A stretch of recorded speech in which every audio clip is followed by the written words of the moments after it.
Our guest today is an NCAA Division One player for the University of the Pacific in Stockton, California. Before arriving at the D1 level, our guest tore up the JUCO Big Eight Conference with Delta College, leading the conference in assists. But he took a gap year before transferring D1. Why? Well, we're going to find out. Welcome to the show, everyone. Ignacio Flores the third. Let's go. Appreciate it. Welcome to the show, bro. Nice. Welcome. Appreciate it. Adding the third in there was good. Yeah, bro. I figured, we like to do our research on this show, and when we were doing our research about you on your team's roster page, we saw the third in there, so I felt it would be good to include it. I saw you put it in there too, so it's good. Yeah, bro. No, for sure. And the intros, like before the games, they'll be like they'll emphasize the third, and I think it's funny, because I like it, so it's good. What's your do you do the little jump that everyone does on the line? Like, what's your thing? You kiss the hand? What do you do? Oh, I just just for the fans with the hands up, and then the back, just a little salute to my teammates. What do you have to say about that one try hard teammate that even in the games against the mid teams was always doing the knee raises and the hops, acting really try hard? That's respect, bro. Yeah, no, I respect that. I like playing with players that just a little bit more gritty and stuff. I feel like that's a sense of they're having their own way they have their own mentality during the game. Hell yeah. I feel like it's mainly Hispanics that be doing that, I swear. For sure. I do that right before, get a little hop in like Ronaldo and stuff like that. But like the Champions League walkouts. Yeah, bro. No, for sure. I play center back though.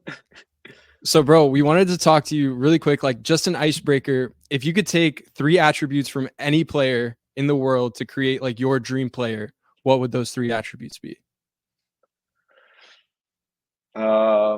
I played midfielder my whole life, growing up. So I would say Ronaldo's mentality, his shooting, and then probably Conte's stamina. So that's just 3 attributes. Wow. Okay. Yeah. So Ronaldo, you're a Ronaldo lover. That's Clearly, I love Ronaldo, bro. That's my goal for sure. Yeah, you owned all the CR7 boots, all the Mercurials. Yeah, no, for sure. Always Mercurial, but this season we moved to Adidas, so I had to rock out with some Adidas. I was not getting the other ones, but I was just wearing the crazy fast, no logos or nothing, just the regular colorways. So you had a mohawk in 6th grade? You said what? Go ahead, AJ. No, I'm saying so did you have a mohawk in 6th grade? Oh yeah, I for sure had a mohawk. I've always been I don't know why or what happened. I just followed him. And then once he went to Real Madrid, I loved him, and then he left, and I stayed there. So it's good that I'm a Real Madrid fan now. Well, not right now, currently. I mean, it's fine, but I've just stayed there, and I follow him, and I'm gonna be at the 2026 World Cup when he's at New Jersey Met Stadium for the final. Nice. Okay. Are the tickets out? Did you get yours? No, I think they start pre-selling in soon. I know at the beginning of the year, I think. Bro, that's sick, bro. Yeah. What's your background, your nationality for all the people watching? Yeah, so I was born here in the United States, Stockton, and then my parents are Mexican, so Mexican American. Who do you rep for the national team? I would rep Mexico just because my parents just have the games on at all times, and nothing wrong with USA, but I've definitely watched way more Mexican football, even the league and stuff like that. So I would definitely rep them. Who's your Mexican GOAT? That's a hard one. I want just because of when I was born, Rafa Marquez. It'd have to be that's the most logical answer. But I feel I kind of really started getting into it maybe 2010. So I feel Chicharito was really good at that time. But Rafa Marquez for sure. I think Mexican GOAT footballer. Definitely. Yeah. So we want to kind of build a little timeline for you off your soccer playing career. So you graduated high school. How many offers did you have? You ended up going to a JUCO. Was that a decision that you made because it gives you the best opportunity to get to where you want to be, or is that more of a decision? This is all I got. So after high school, I finished for my high school, I had nominated for athlete of the year. I scored a lot of goals. I used to play striker. So I scored a lot of goals, had a lot of assists, and even the year before, I think I led the league in assists the year before, and I didn't have no film or nothing because we didn't have no cameras or nothing. So this is just Will Chamberlain, nothing's recorded or nothing. So then I had no offers. I went straight to JUCO because like I had no other option. And then so like I went to JUCO and I got redshirted my first year there, which I was just like, like surprised. Like I was like, why am I not playing here at least? And then there was a COVID year, so I didn't play for 2 years straight after high school, like after a good high school career. And then like in 2021, like I waited all that time just to get like my opportunity to play. And then that year I finished the league, or I led the conference in assists, and I got second team all conference just because of like the record. Like our record wasn't that good, so like I feel like if I led the league in assists, I would have been first team with like a good record and stuff. So is there like a pretty strong connection? We'll backtrack a little bit Yeah. in a sec, but was there a pretty strong connection with Delta and Pacific, like both being in Stockton, like mutual Yeah. coaches, whatnot? No, they don't really like know each other like that. Like that's the sense I got. And now that I'm here at Pacific, like they don't really like interact like that. So like it was more of like they just came to watch me at when I was at JUCO, and then they were like we were contacting each other, like they like me, but they didn't like me in the position that I played there. They wanted me to play right back, which was like something I never played. And then they kind of just like ghosted me, so like I had to go somewhere else after like JUCO. Okay. Yeah, because so you had like the big season your last year at the JUCO. What school is that? 2021. What year? Sorry. Correct. Yeah. So 2021, you balled out. And then 2022, is this when you ran into the struggle with the transfer? Because we don't see you playing in 2022. Yeah, again, like I took another like basically like a year off. So like I went after JUCO, I went to a D2 for 6 months, and I got full ride there. Like like that was my own like my best option at the time. So I was like, I'm gonna go here. Like I want to continue to play, so I'm gonna go. And like I liked it. Like everything was fine. Like teammates were fine. Like, but I just personally felt like I played all the minutes. I personally just felt like I think I wanted more like than that, and like I didn't know anything about transfer rules. So like I kind of just like told them after 6 months like I wanted to leave. So like I got into like a transfer like I guess ban from like a year from 22 to like halfway through 23. That's why I didn't play like all that time. So during that time, like obviously that's a tough thing for players, bro. Like ballers Yeah. want to play, like players want to play, and you almost being like forced to sit out. Like, how did that affect you, especially with what you wanted? Yeah, no, it was bad. Like I obviously like the goal was just to play, and going to sit out like it's hard because you show up every game, like you're working out for like you're practicing every day extra and stuff, but you're never gonna play just because like that. And like it was super hard. My first year at Pacific was definitely hard, just like some personal reasons and stuff. But like just like throughout my whole journey, like I've never like stopped training. Like I didn't think like I said with my first goal, like it's just something that I like, and I just continue to get like better. It was hard, but like that was just my idea. Like just keep training, and eventually like my time will come. What was that journey like going from JUCO to D1? Like, what's one of those things where you would say is like the main difference in terms of talent? Yeah. I think like a big thing like being here, I feel like for me it's like it's always been like discipline, hard work. I feel like there's a lot of guys that like that D1, but I feel like a lot of guys in JUCO lack that. Like, and there's a lot of guys at D1 who I feel like are not hard work. Like, I'm just being transparent. Like, are not hard workers at all. Like, I think they just kind of like rely off talent, but like every player is different. But I think just like at JUCO, like just having a certain discipline and grind, I think is like a big thing that I feel like when I was there, like a lot of people lacked it. What would you say to say like a high school senior that maybe their only option is JUCO and may feel a little down Yeah, because I mean, you know how it is like when you're high school, like junior, senior, like bro, the only thing on your mind is going Division One. And if you're a good yeah, player, the reason you're a good player is because you have great mindset and we want the best and we want to be the best and we want to play with the best. So everyone's goal is to go D1, if not higher. What do you say to someone whose only option is JUCO? yeah. I would say like I think everybody's journey is different. And like there's a guy that I met in JUCO that taught me a lot. Like he had played Republic, Sounders, like and he was at JUCO and he just like humbly just showed up and just like he balled out like he was midfielder MVP. Like he did his job, and I feel like I learned a lot from him. He just went there, stayed quiet, he did his work, and then he moved on. He's playing pro now, so like I feel like it's just about you and like what you want. Like obviously sometimes we have to take steps back, but like if it's gonna help you move forward, then I would like humbly like go to JUCO. Like I think it's a good option. But what lessons learned in JUCO do you think apply the most to the Division One level? Yeah. I think like I would say like Division One's not everything. Like I think it's like what your own goals are, and like while you're there, you're gonna like struggle a lot because there's a lot of like different dynamics because you got so many players from everywhere. But I would tell them just to like continue forward. Like if you really want to play and high school's not it, then you get one more chance at JUCO, and it like kind of resembles like the show Last Chance U. Like it could be your last chance to play. So while you're young, I think you should appreciate the chance that you get to play at a collegiate level, no matter like the division and stuff like that. How is that the JUCO over there in California? Because I know that one's different to the other. Yeah. Like the one we play in is completely different to what you guys play in. Yeah, it's like a different division. It's like the Division One, Division Two. I don't think there's like a level discrepancy, but like I think it's like a whole different like league or something. I would say there's a lot of good teams, like especially in the Bay Area. Like those teams that we played were good. Like they had a lot of like academy players that were like, like at that level they're like really good.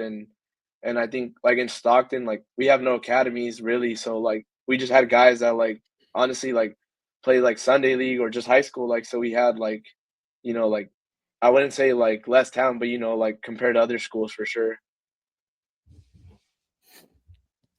So Ignacio, I want to move on to college now, right? So balled out at JUCO, went through a tough gap here, and now we finally get to D1 where we want to be at Pacific, right? So you transferred as a senior, right? So you got there as a senior. So am I right? Yeah, technically Junior. just because I sat out the junior year. Yeah. But Yeah. still, like even like age wise, right? Like you're much older than like the freshman coming in. Like although you are technically your third year playing, you're a senior, you're kind of looked at as like the old newbie, which I'm sure is like kind of a weird position to be in. Like guys are used to being there for 4 years altogether. Do you have anything that like, you felt alone, you felt like you didn't have like, players to lean on in your same position? I think in that sense, yes. Like nobody was like in a similar position to me, and like obviously everybody like offered their like help just because like they knew like it was a tough time for me, and they know like they see all the work that I put in and stuff like that, like off the field and everything. So like it was definitely different, but like I've always been like pretty like introverted and stuff. Like I always been the captain on most teams, so like I'm usually like a talker. So like like I get along with a lot of people, and I think like that helped like my own mindset just helped me like get through it. And like it wasn't something that I thought about, but maybe it was like something that I can reflect on now that you mention it. Are you one of those guys that plays better when they wear the armband? I don't know. Maybe in the summer it did give me, like a sense of like, like I have the captain's armband. I think Like a like, 2K badge? yeah, like I have it Yeah. on my arm. Like it was I think it was more of like, like I have more responsibility. I think like every game's like similar. Like once you get a little older, like the experience like definitely helps out and stuff like that. Like it's just a game, At the end of the day, like every game is you've been in it many times, so So that season, your first season there, 2023, you didn't play too much. yeah. You played 9 minutes, I believe, against Houston Christian. So Yeah. is it Houston or Houston? I don't know. Houston, yeah. Houston. Okay. So Houston Christian, you only game you played in all season, 9 minutes. Do you have a little bit more clarity as to like why? Were you nursing an injury? Yeah, so like it kind of sucks because like you look at all that and it's just like what is happening here? Like it's just a reality. But I was still ineligible halfway through the season, so like I was only available for like 8 games, I believe. And like in the summer, leading up to that season, like I got into a car crash where like my car was totaled, so like I was like nursing like a back injury, and I still have pain in my back. Like I was nursing an injury through like that whole time, and like I tried it out, and it just didn't like it didn't work. Like it just like my back wasn't right, and like leading up to that, like they're trying to appeal that so that I can come back for a master's just because I was fully hurt like kind of that season too. So So then we seen that your senior year, when you started off, it wasn't many minutes, and then you started the big games. You started playing 90 minutes consistently. yeah. Can you like go a little deeper on like what was going on in the beginning? Was it like you weren't given the opportunity, and then once you were, is it like you took it?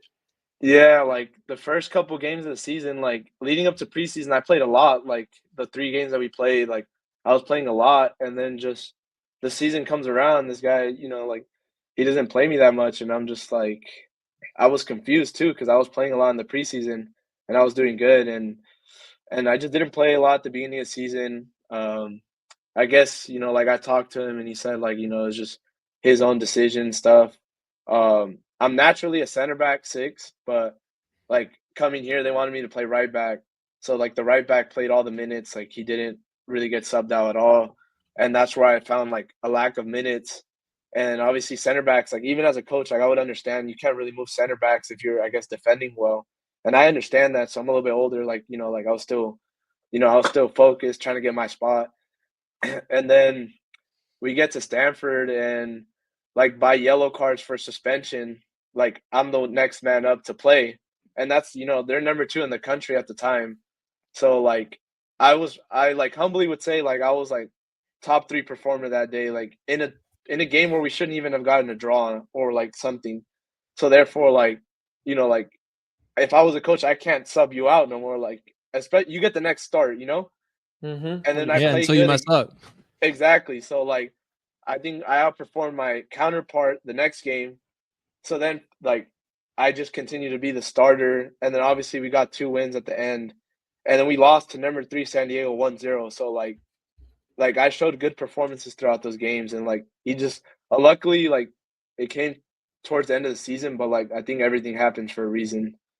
Yeah, I Man. think we definitely got to like shed some light on that. So you go from not playing at all season to then starting 5 games in a row to end the season, and the first of those starts was against number 2 Stanford in a draw 1-1, and then Yeah. you ended up playing another top 5 team? What San Diego number 3. Yeah, Yeah. that's like a huge position to get put in, and like hats off to you, bro. Like I think it like shows your resiliency and that mindset that like you spoke about. Like I think it showed there for sure. Yeah, no, for sure. I mean, I was just waiting, and I was like, next man up, and like, there's no like, obviously people would have like fear in those moments. Like you don't play, and then you just get thrown in against a team that we should get like beat pretty comfortably by, and it's just like I just went in there like I have nothing to lose at all, like like, and I had one of my better games, and like everything happens for a reason. So Yeah, I was gonna say because I've been in similar positions before where it's like when you get subbed in, you have this fear of like you don't want to lose a ball. If I lose it, coach is gonna take me out. You play with fear. What is your thought on that? Because I mean, you clearly took your opportunity and you ran with it. yeah, I think like the thought of it as I'm getting older, like the first games, like I'd be nervous, like especially in the spring because I started all the games in the spring this for Pacific in 23 and played all the minutes there, so I was full-time starter at right back though, and then so like the first games, like I'd have fear, like not like a fear, but like a doubt, like am I because it's very like complex. They want certain things, and I would have a doubt. And then as the games got on, like there's nothing to like fear about. Like, like I'm a big believer in God. So like I have a lot of faith like in what I'm doing. And like I feel like working hard and like doing all that, like once I show up to the game, like I should have nothing to fear about because I work on this every day. Like so like the more comfortable I got, like, the less nervous I got. Like I never had fear, but I was definitely nervous, I would say. Yeah, bro. I there's a quote that I read every morning, and it's "Stay ready, so you don't have to get ready." And I think you're a perfect representation of that right there, especially during those times. Yeah. So hats off, man. Appreciate it. So Ignacio, you're still trying to figure out, right, what's up with next season in terms of do you have another year or not? Yeah. So like they're trying to figure it out. They're trying to give me like another year to come back on a master's, but obviously like with any team, like I have to understand my role before even coming back, even if they give me that year, because I finished the season well. But like any team, like something happens, you're not the starter again, and just like so like either that will be an option or like maybe some trials after this winter, like season's over with like professional teams if I don't get the year back. So like I will still be playing soccer like next year. So somewhere, I don't know if it's gonna be for a masters or doing trials, but I'll definitely be playing next year. So, bro, talk to us a little bit about your experience because you brought up trials, your time with San Francisco City FC. So, if I saw correctly, you've been playing with them since 2022. Correct. Yeah. So, that's 4 years you've been with them. Yeah. Do you think that's helped like your development in any way, exposure, maturity? For sure. Like when I went there, like I didn't know anything about USL 2, and then I realized that it's the fourth division, and like like in terms of a ladder, so like that definitely helped a lot with my development. Like the coach really liked me, and then like I started like and played every single minute. Like any game that I played in, I started, which was like 3 years in a row. Like I was the captain for 3 years. Like, and I didn't live there. Like I would drive there every day, or not every day, but every practice. So it's like a 2 hour drive, and I think that helped like a lot with like experience and like development. Like I was sacrificing money, like time, for this opportunity, and like that helped a lot with exposure. Like in the Bay and stuff, and like with my story and like TikTok, like a lot of people like it, and find like a lot of motivation from like my stories that I've told and what I've done to get where I'm at. Let's talk about TikTok a little bit. Like what made you like want to start to do that? I feel like TikTok's weird and even just social media in general, because like a lot of us silently, watch and will consume that content. But like when it Yeah. comes to actually making it, we feel a little weird about it sometimes. Like we feel like, okay, why me? You have a little Yeah. bit of an imposter syndrome type of thing. Yeah. You don't want your high school friends making fun of you or whatever. Like Yeah. talk about that experience for you. Like what got you into telling your story that way? Yeah, it started while I was at the division, or like the last month of JUCO, and I just got like I think it just started because I seen like one video and I kind of got bored and I just started doing it, and then I realized that like I have stories to tell and stuff. So then I would just like upload, and like a lot of people like would make fun of it. Like it's just like, oh, he makes TikToks, like they're not really doing much. But then like as I started to grow, like a lot of people were like, oh, like they will say like you're famous. I only have like 9K followers, but they think it's a lot. Like it's like, and I Yeah. don't see it like that. Like I just see it like I'm not looking at the numbers all day. Like I'm just really like like uploading just to upload, and I get a lot of messages a lot, and like that makes me happy that I find like I've helped people like silently, like you said, like we consume it, but like nobody knows or nothing, right? And they send me messages, and like it helps me a lot too, because like I'm helping people, like even if I don't know that. So what do you think is like the most common thing that like people have like reached out to you saying like in the DMs or whatever? Yeah, like they'll like talk about like like a lot of them will be like I quit soccer, like I stopped playing like after high school. They'll ask for advice, or but mostly it's like I quit, like, and for some reason like your videos are motivating me to like play again. Like I got a message last night, like he said like I stopped playing, my parents stopped believing in me, and like he's just like I played UPSL and I want to get back into it and stuff like that. But he's like, I find your videos very motivating, and like for me that's that's nice, because like I'm just going through my own journey day by day, and like people are looking at it like, oh, like this guy, like I can replicate somewhat of like what he's done, like I can do it too. That's crazy, bro. And like that lines up with like our values and like what we try to achieve as well, like with a brand. And like even just this podcast, right? Like we hope for this to be, a place where, young players can come and watch and or even players that want to hear stories and, maybe they can take a lesson or, their lives and their playing careers can be impacted positively by it. Yeah, for sure. Adrian, do you have anything you wanted to ask, bro? I think that's awesome. I wanted to go ahead and ask you a quick question. Like, when you have these people messaging you, how do you perceive yourself in that moment? Like Sebi kind of mentioned imposter syndrome, and I feel like sometimes we all sometimes get that when we have people asking us questions, because we look at it like, dude, well, I don't know everything either, right? Like I Yeah. also need help in my own way. How do you perceive it when they go ahead and hit you up about all this stuff, looking up to you, and you're kind of like, Yeah, I feel like in those moments I just kind of feel like I'm just like in a way a brother, because I feel like everybody's playing soccer, and just like everybody has their own problems, and like you said, I don't have everything figured out, but I'm definitely in a more advanced position than others. So like even if I say the smallest things, like you don't know, like that can help them. Like obviously I'm never gonna give the full right answer to them or what they're looking for, but if I can give them any sense of like I'm just a regular person, like like I don't think I'm big at all, but like they're texting me like if I'm a little bit bigger than like what they think, but I just think of it like I'm just sending a text back and helping and like I run my own like marketing agency for like players and stuff. So like I'm basically like an older brother to them. Like I'm helping them out, and like I just see it that way. Like I'm just a friend helping out. Yeah, bro, the power of social media, right, is crazy, and I don't think many people are starting to get into it now, but not everyone takes advantage of it. So definitely what you're doing is great, man. Seriously. Appreciate it. Thank you. Yeah, it's great to see because, like, I don't know, this sounds like a cliche, but like there is a lot of negativity online and stuff. And like just for, you know, someone to be able to click and see something that's not like, some, terrible, like, Yeah, tragedy or something crazy going on in the world, right? It's like they get to see something that can actually motivate them to be a better player and be a better person. for sure. And how's that just opening up to players? I think that's something where being vulnerable and that's something that you really have to put your ego down and be able to tell your story and like be vulnerable with people. How do you go about that? Yeah, for sure. I mean, there's a lot of guys that like I know like they ask me so many questions because they see me as a like on the team like older figure and stuff like that. Like I don't think I'm that old, but like obviously like you said like 18 to 22, 23 is like 5 years still difference. And they'll ask me questions and I'll just like it's just that like I've always been like just someone to help. Like I'm not really looking for like like the fame or anything. Like I'm just doing it like because I like it. And same thing with soccer. Like I just do it because I like it.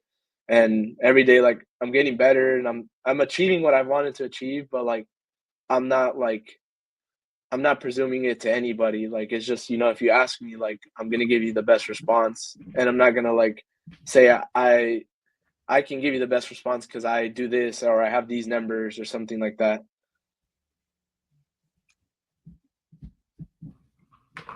You putting yourself in their shoes, like if you the same way they're in a situation in a position where they look up to you because you're maybe in a little bit more advanced position than they are, so they ask you questions.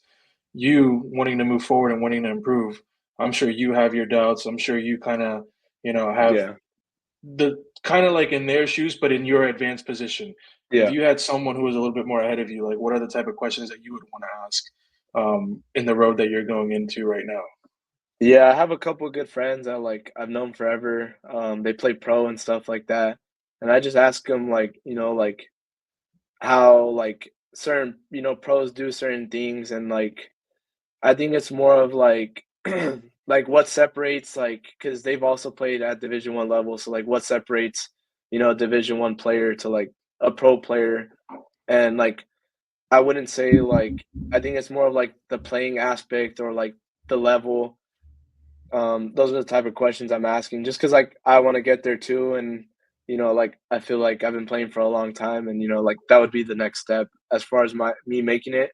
I definitely have my own doubts, and like everybody, but I kind of just know that like my mind is a little bit stronger than my feelings in those moments, and just like I'm gonna get through it. What do you think takes people to the next level? Is it technical skill? Is it habits? Is it mindset? Is it belief?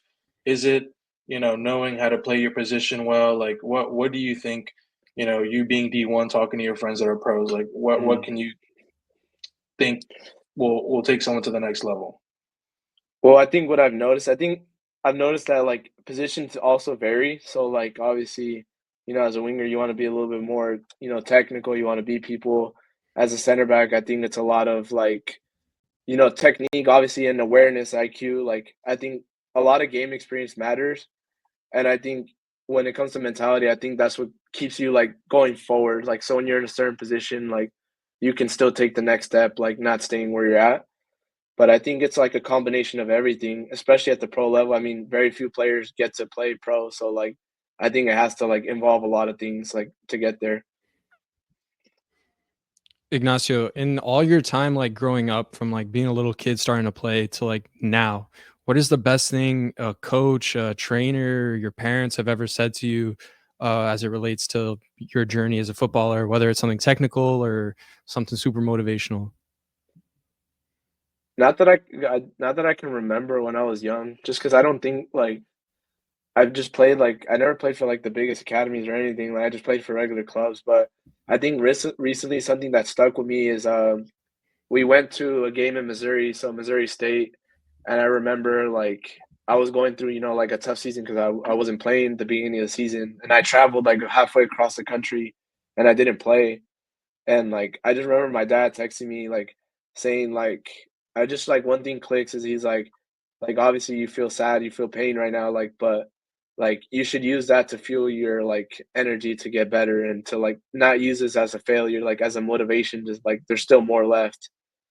And he said obviously in Spanish, but, Yeah. I felt like, he calls me and stuff, but, like, he's never sent me, like, a text like that because like, we always call, like, after the game, but, like, I guess I didn't call him that day, and he just sent me a text, and he just, like I just remember that, like, in a moment where, like, I was really, like, upset, like because I went so far to not play, you know?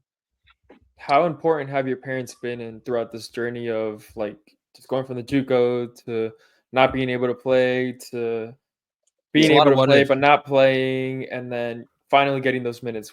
How important, have your parents what kind of role did they play in that?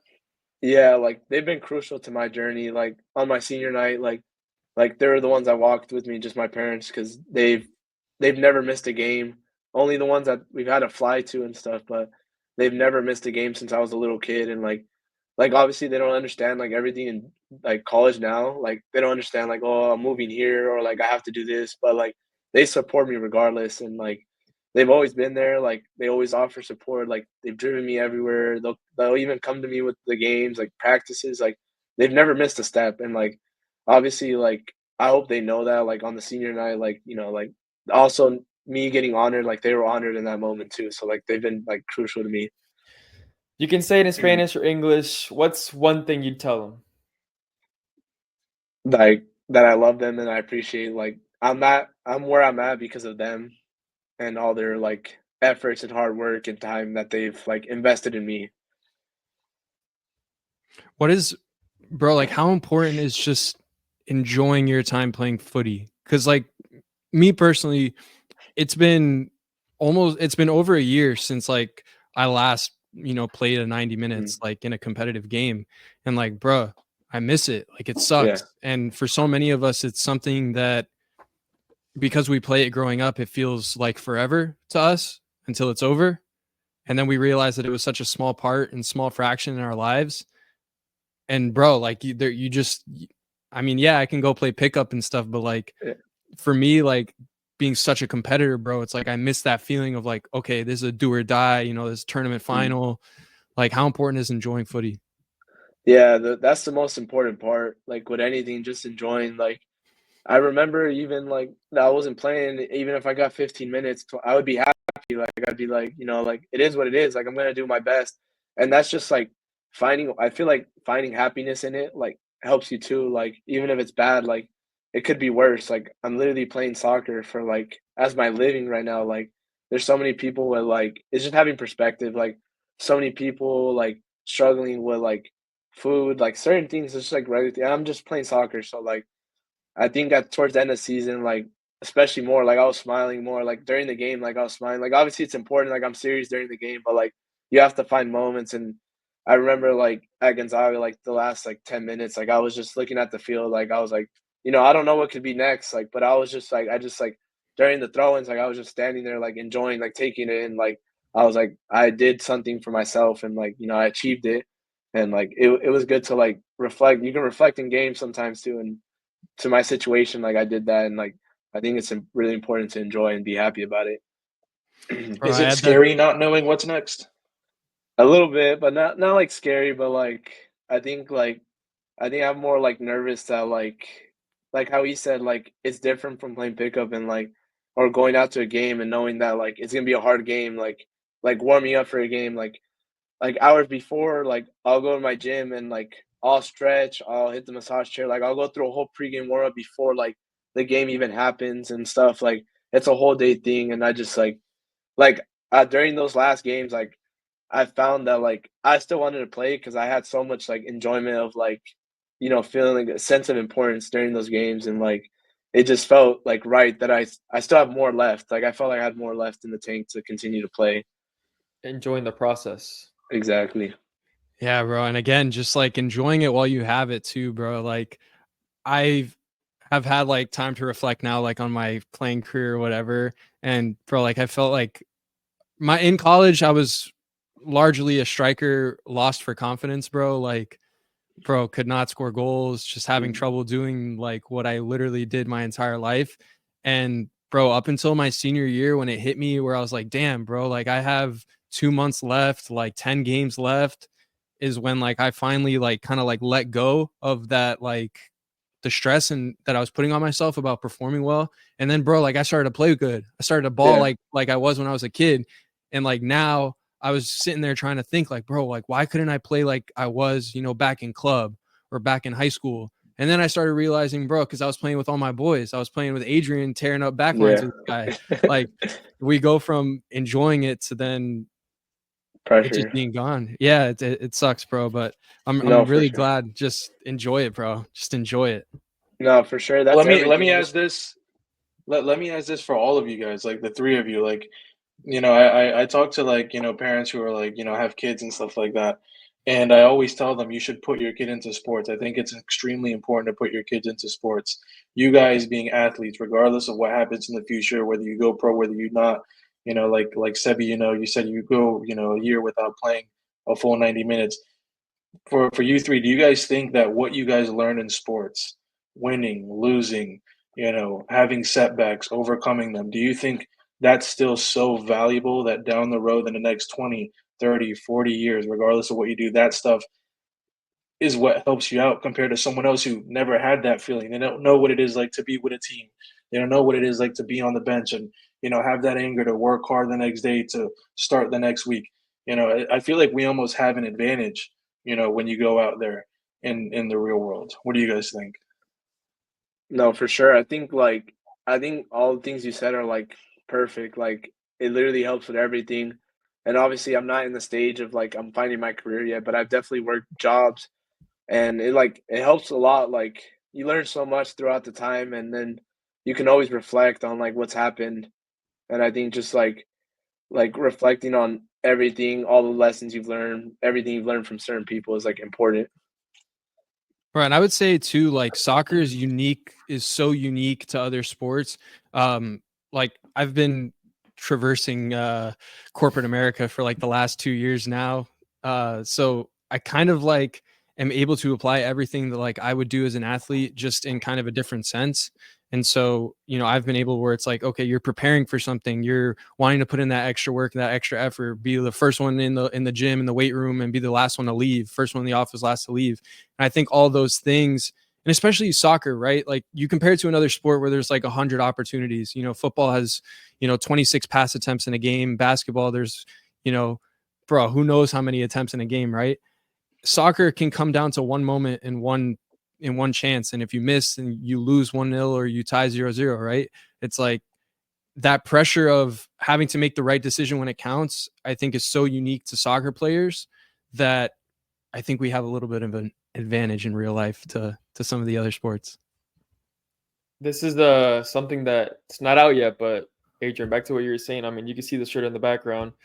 I learned about life with the ball at my feet, and that's a description that's a quote that I stand by. And I mean, this sport has taught me so much that I'm so grateful and thankful that I've been playing for the past 15 years. So, Yo, Randy, you want to tease any of the grip socks, any of the current drops we got going on right now? So we're running out of the white and gray. The black and whites we have, and then we just came out with these white and black ones actually today. So fortunately, if you don't get it today, you're going to lose out on the Cyber Monday deal, but they'll still be on there, so you can go ahead and shop. And use the promo code. Hey, use Ignacio. Use that code. 10%. Yeah. 10% Ignacio. But Ignacio, what you think on the socks? Have you tried them? No, I haven't tried them yet because I wanted to make like a video first before like I Okay. dirtied them up because like Yeah. I practice at an indoor facility like over the whole winter, so like I have like they're gonna get dirty, and I wanted to make a video before I get them like dirty and stuff. But like I tried them on, so like the quality is very like nice and it's thick, and so like it's good. Yeah. Love to hear that. All right. Good, bro. Before Sebi closes out the episode, what is one thing you'd tell to someone wanting to play college soccer? Don't matter the level, just what's one piece of advice? I'm trying to think. Take your time. Don't worry. We can cut it off. I would say like wherever you go, like enjoy it like every day. Like it's fun. Like most of the days you're with your boys. Like especially if you live on campus, you're with your boys all day. Like you eat with them. So like just don't take things for granted. Like once you get there, like I think just enjoy it no matter what happens. That's Love that. that's yeah, one of the best things I've heard. Bro, just enjoy it. Of everything I miss most, I don't know about. I know Randy's still playing. I don't know about you, Adrian. I just miss hanging out with the boys, bro. Like just talking crap during warm ups, just laughing, bro. Like all being together and taking dubs together, bro. That's the best part. Yeah, for sure. Oh, Ignacio, seriously, bro. We wanna say a big thank you again for coming on the show. Everyone, brand new drop came out. White sock with black stripes on the grip socks, bro. They're beautiful. They're clutch. We put in a ton of work on this new drop. We also got t-shirts coming out, fresh dog compression shirts too. What is it? Determination, attitude, will, God. Bro, it's a perfect acronym for what we value as a company and what we valued as players and value as players. So if you guys want to go get yourself some fresh TekkGrip, go cop. You can use Ignacio's code Ignacio for 10% off your order. And if you want to become a TekkGrip athlete like Ignacio, hit us in the DMs and we got you. You can make some money on the side selling grip socks. Ignacio, thank you again, bro. Thank Of you. course. I appreciate you guys letting me tell my story a little bit. So yeah, man. That's what we're gotta here clear the for. air a little bit. Got to clear the air because you guys are like, didn't play 22, 23. I had to clear it a little bit. Let everyone know, bro. Yeah, for sure. Sweet. Thank you, Ignacio. Take care. Appreciate you guys. Y'all take care.